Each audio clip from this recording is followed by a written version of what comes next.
سلام آقا شیخی، خوب هستی؟ سلام الهی خانم، خوش اومدی. الهی شنیدم امروز تولدته. به سن تکلیفم که رسیدی، مبارک به سلامتی.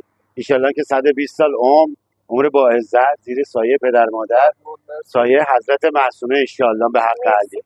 امروز به خاطر اینکه تولد شماست آب میوه مهمون عمو کاظمی. هر چی که شما دوست داشته باشی من بهت آب میوه میدم.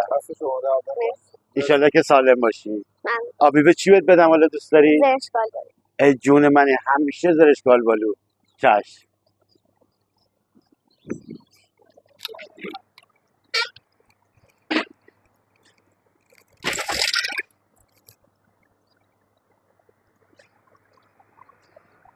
اما خدمت شما بازم به تبریک میگم.